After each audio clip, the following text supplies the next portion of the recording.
my friend, and somebody who's showing a little bit more skin than you today is Chris. What you got going on there? We got to give you a little Italian horn or something like my son. Chris Vecchio, how are you? I'm doing well, guys. You know, I saw a tweet yesterday, or a zeet, an X-eat. I don't know what we're calling them these days.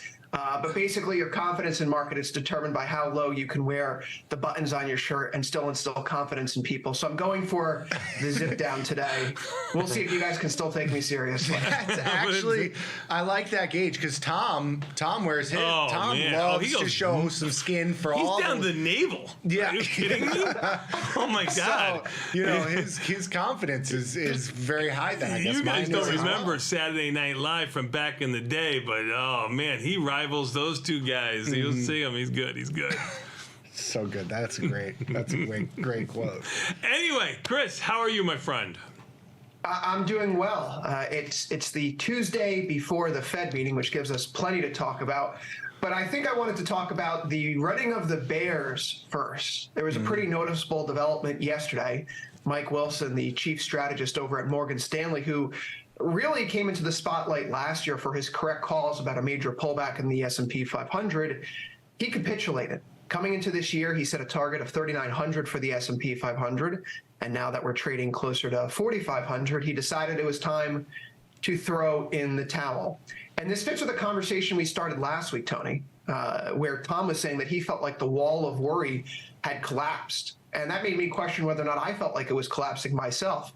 Well, to me, when a prominent bear takes his brick out of the wall, it's a sure sign that markets are, well, perhaps reaching an apex. It's quite coincidental timing, of course, because July having been the best month of the year for stocks over the past 5, 10, 15 years, really no matter how you slice it, we're going into the seasonally weak period of the year. August hasn't been great, and September, my goodness, it's been an absolute nightmare. So what better time for a market correction after we see the bears begin to actually throw in the towel? The one thing that gets me going, though, and this is a topic that we've discussed back in May and June, positioning in this market. Now, back at the end of May, going into the beginning of June, when it looked like the U.S. was getting ready to default on its debt, traders in the futures market had accumulated the largest net short position in stocks ever. Over the past week, in the most recent CFTC COT report, shorts jumped by nearly 28% again. So people are becoming very bared up very quickly, and it's at a time when we're starting to see signs of capitulation among the bears. To me, this is a nice mix if you look historically at when these kind of things happen, these major headlines, which we're in financial media, people like to sell the news, of course, but when you see actual headlines relating to bears capitulating, it typically means that we're due for an exhaustion point. So, gentlemen, it's been a tremendous run up here through the first 7 months of 2023. What are your thoughts on bear capitulation? Are these signposts that you guys look for when you're trying to measure sentiment in the marketplace? Well, it's nothing. I was gonna go. Go ahead. Well, it's nothing that I look for. I'll give him credit for one thing. I think he came out with a 4,200 target or something like that, right, for the end of the year. Yeah. If you look at the expected move, now I don't know if it's a coincidence or enough. There was about a 300-point expected move. Now he's still bearish to the downside, 42. We're 46 right now. So at least he's inside the expected move, and not saying something outrageous like we're going to go to 3,500, I was off by 300 points, or whatever the case may be. At least he's capitulated that way. I don't look at it like, it's very hard. I mean, Tom and I don't have my list here. We go, where do we think the market's going to be, at the end of the year? And we'll come up with our, numbers. And our numbers are based on absolutely nothing than probably what we feel that day. We're not, an expected move, of course. I mean, trying to be inside the range or around the range if we're bullish or bearish, one side or the other. I get really, really freaked out when somebody comes out with these in the beginning of the year, the round table on Barron's or anything else like that, where they'll come out with these things and people will fall in line, meaning other analysts will fall in line. It's almost like a self-fulfilling. You can't have a different idea. Can't have a different idea. They're all around the same area. Then you'll have one outlier that's, somebody going the opposite direction or not quite as bullish or not quite as bearish as the next one. But then everybody fits the narrative on how that's going to work out until it doesn't. And if it does work out, it's great. Everybody makes a name for themselves. And if it don't, there's always next year. So for me, these things seem to be good engagement, good stories, and I think that that's the way they should be taken. Like, it's okay to have the same assumption as that person, and it's okay to have the opposite assumption, because it's still just a 50-50 game, and nobody really knows anything. It's the old adage of price influences sentiment. I mean, it's exactly what that is, right? You get the capitulation at the top, right? He's not capitulating on the way up or any time in between. It's at the top, and then at the top you get everybody coming in to short it, and that's how the when things go up, everybody's bullish. When things go down, everybody's bearish. And the analysts are the same thing. They make their call at the beginning. It isn't right, so now I'm bullish, and that's it. It's taken a long time for him to get here, of course, and the capitulation factor is something that interests me insofar as the way that sentiment has been evolving. Something else within this recent CFTC COT report, what differentiates the positioning in the market from the beginning of June, or rather late May, at that time, while shorts were building into their record position, we also saw that traders were shorting vol in the whole, right? And so they were trying to have their cake and eat it too. Not that volatility and stock prices are inherently correlated, but there is a little bit of a spot vol implied bias there where people don't panic buy. They typically panic sell. So when volatility spikes, markets you would think would be going down, at least for the every layman out there. This time around, though, the market's not trying to have its cake and eat it too. It's getting outright bearish. So while we're seeing these short positions in stocks build in the futures market, traders are actually reducing their short vol positions fairly dramatically, actually about the same pace, in about that 25% clip over the past week in the reporting period. And so that to me is fascinating, right? It's not just we're trying to play both sides of this in kind of like I guess Dennis from It's Always Sunny in Philadelphia. I play both sides, so I always come out on top. It's more of we actually think that this is a good time for taking some risk off the table, reducing our exposure to equities, and quite frankly, over the next month or so, given how basically everything is priced to perfection. I mean, really, everything is priced to perfection. Inflation's dead. The Fed's done hiking. Earnings are about to, the bull case is really here. This is it now. Why not take a little bit less risk, maybe get a little bit more bearish at a time when the seasonals begin to turn against you? And who's going to be trading in August this year? I mean, Tony, you know this better than anyone else. You've been around the markets for so long. When the markets are really, really strong for the first half of the year, people tend to use their vacation in August. They go to, the Amalfi Coast, they go to the Hamptons, right? And I've never been to the Hamptons, but go ahead. Well, if you'd like to come, we have a lovely place, and you're more than welcome to bring the whole family. You too. Baby Bat's included, right? Thank you. I don't know if you know what you're getting into, because the whole Bat family is about 30 strong. We take over. So there's more on the way. There's kids. There's habbies. There's quarteries. There's there's a lot. There's a lot. There's quarters. Did you say? Quarters. There's this one. There's eighths. Yeah, we found one on 23andMe. She's coming in the 27th. I'm seeing beautiful, her. Beautiful. Yeah. I have a half sister I found about 2 years ago. Father Bat was promiscuous. He was a Rolling Stone. Yeah. He was a Rolling Stone. Pop. Well, there's 19 in my generation, so it sounds like we could have a big Italian get-together. There you go. Sweet. But the point is, right, you typically see a draining of volumes, and so seeing a little bit of a downswing in the markets may be appropriate in August. It's been a nice little run-up.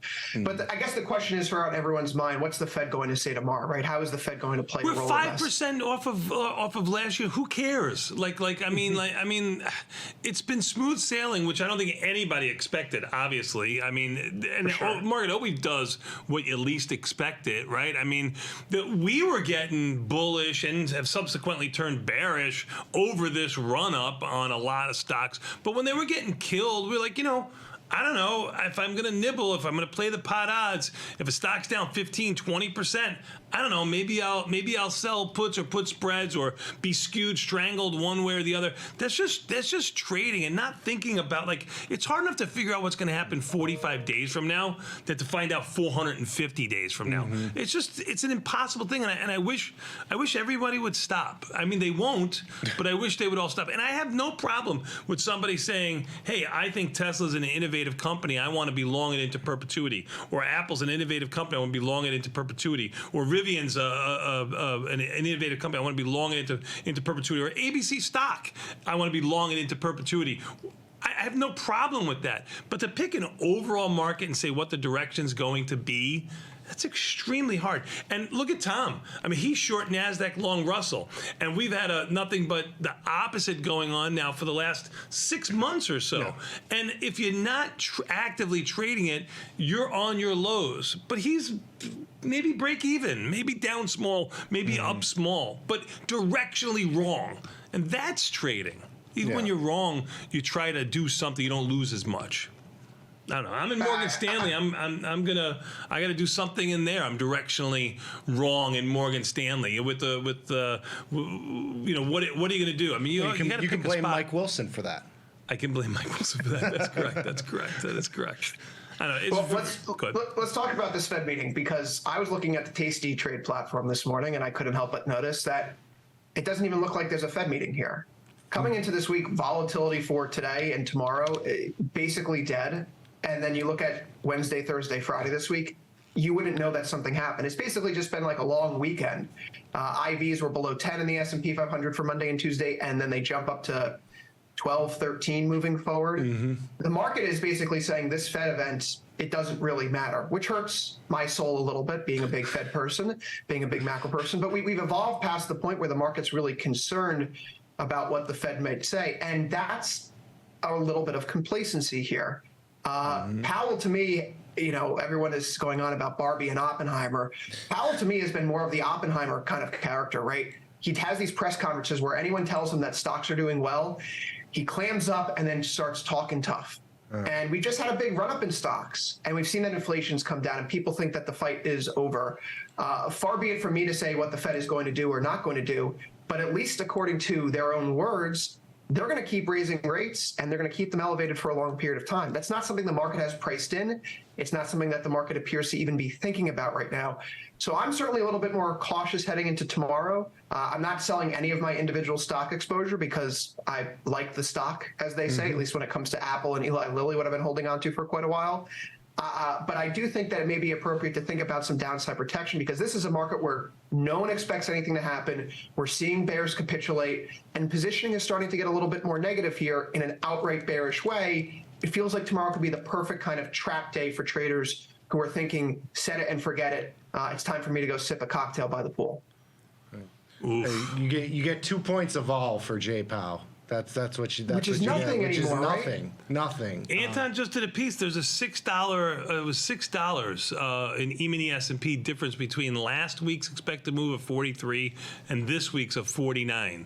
For everything you mentioned on one side of the coin, meaning, you know, you're getting at the end of July, going into August, is going to be slow, and then we try to paint a picture. You got Microsoft, you got Google, you got the Fed speaking this week. You would think, I even said it before Tom left, and we were talking about what the butterfly would trade at, and we thought the butterfly would be trading, you know, a lot cheaper than where it's trading now, because volatility would be expanding a little bit short term. I haven't seen that either. So it's really, really complacent, and really, really like almost like the market's forecasting the future, like these economists and like these pundits have been doing. And I think it's getting a little bit ahead of itself. Maybe we will have a little bit of volatility by the end of the week. It'd be fun. Protection is cheap too right now. Protection's real cheap. I had a tweet from somebody that is saying it's the cheapest it's been since 2017. I'm not sure if we're there yet. You do have the added factor that we haven't had prior to the last couple of years of interest rates, which naturally make puts actually cheaper versus calls. Calls get more expensive because you're synthetically long dollars, so to speak, because you have that leverage to the upside. So it makes puts very, very cheap to own here with VIX cheap relative, but the wings are expensive relative to the at the monies. That's why you got VVIX trading where it is. So I mean, like, I mean, everything's relative. In absolute terms, I'm talking that premium is cheap right now. It's cheaper now than it was last week. Yeah, I don't see it. Maybe he said 2017 levels. Is that what he?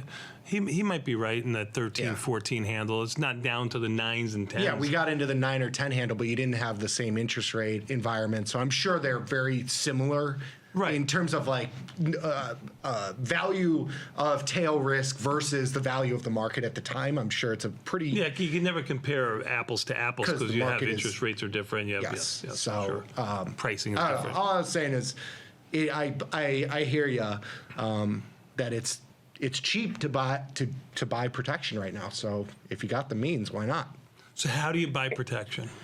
That's the thing. I mean, it's tough. It depends on what your positions are. How, like, are you long everything? Like, maybe you do diagonal spreads or butterflies on the wide SPX butterfly, something like that to the downside. I mean, that's kind of the way I would trade it. I don't go and buy 5 delta puts, but if you want to do a short term, You can't buy 5 delta puts because that's not protection because I know, it'll never expand enough for you to have the expand. I think the only way you can really do it is by looking at your positions and staying small. And I know that's kind of a cop-out, just staying small. But it could mean something like if you had naked short puts because you were bullish on a stock, maybe buy a put 4, 5, 6, 8, 10 strikes lower and make it a vertical spread. Not for protection, but for reducing of risk. Yeah. On an outlier move. It adds some long vol to your position. So even if you do get a little bit of a move, it does a pullback, which will go against the delta of your position. You'll get a little bit of a pop in volatility, which will increase that option. You'll lose 70 cents instead of a buck. But yes, it's a hedge in that sense. You're ideally not playing for it to actually come into play. Yes, but maybe it'll give you time to adjust a position or take a position off. Yes, through that. Yes. Chris, I'll give you the last word. So what are you thinking? Give me Thursday's newspaper. The Federal Reserve tells us that we are not done with the interest rate hike cycle, pauses for now. And gentlemen, I want to put some of the recent market news. You guys were just talking about earnings. Let's put this into some context. This is one of the things that popped up on my radar recently that's beginning to make my skin crawl a little bit, feeling a little bit less bullish as we see signs of capitulation. In terms of how companies have rallied around their earnings beats, over the past 10 years, the one-day change after an earnings beat has been plus 0.5%. Okay?